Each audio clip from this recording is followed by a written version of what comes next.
सल्लल्लाहु अलैहि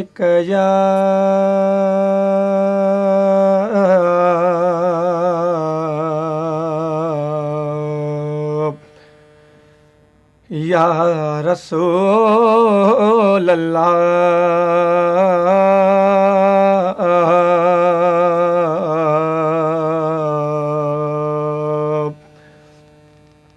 वसल्लम अलैका या हबीब अल्लाह।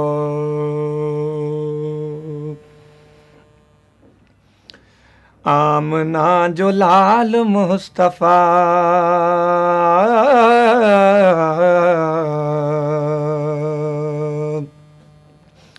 आमना जो लाल मुस्तफ़ा आमना जो लाल मुस्तफ़ा आहे लजपाल मुस्तफ़ा आहे लजपाल मुस्तफ़ा। अर्श जंहिंजा पेर पियो चुमे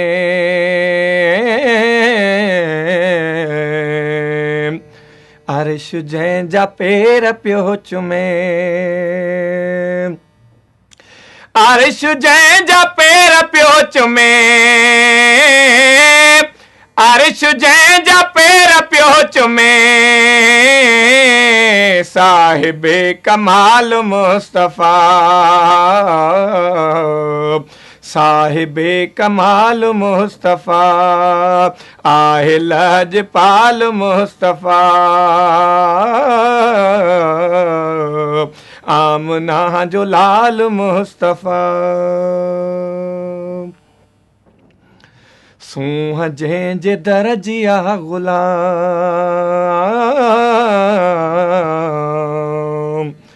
सूंह जंहिंजे दरजिया ग़ुलाम सूंह जंहिंजे दरजिया ग़ुलाम सूंह जंहिंजे दरजिया ग़ुलाम साहिबे जमाल मुस्तफ़ा साहिबे जमाल मुस्तफ़ा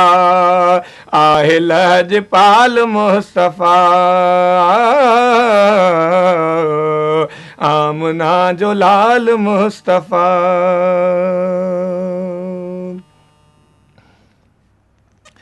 जंहिंजी शान में सॼो क़ुरान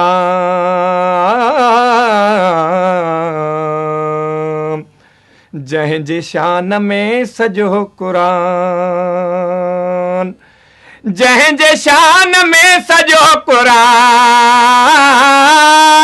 जंहिंजे शान में सॼो क़ुरान एॾो ख़ुशि ख़िसाल मुस्तफ़ा एॾो ख़ुशि ख़िसाल मुस्तफ़ा आहे लजपाल मुस्तफ़ा। आमना जो लाल मुस्तफ़ा नूर आ बशर जो बिया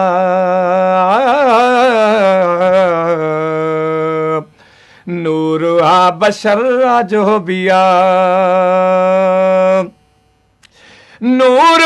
बशर जो बिया नूर आ बशर जो बिया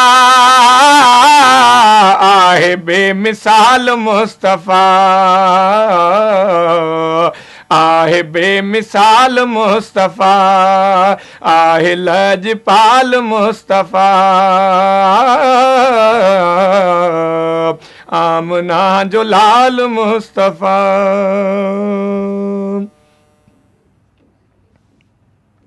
जंहिंजो को जवाब ई न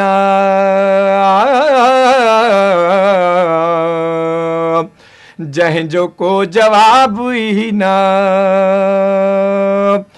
जंहिंजो को जवाब ई न जंहिंजो को जवाब ई न अहिड़ो आ सवाल मुस्तफ़ा अहिड़ो आ सवाल मुस्तफ़ा आहे लजपाल मुस्तफ़ा आमना जो लाल मुस्तफ़ा दिल में रख यकीन जाने थो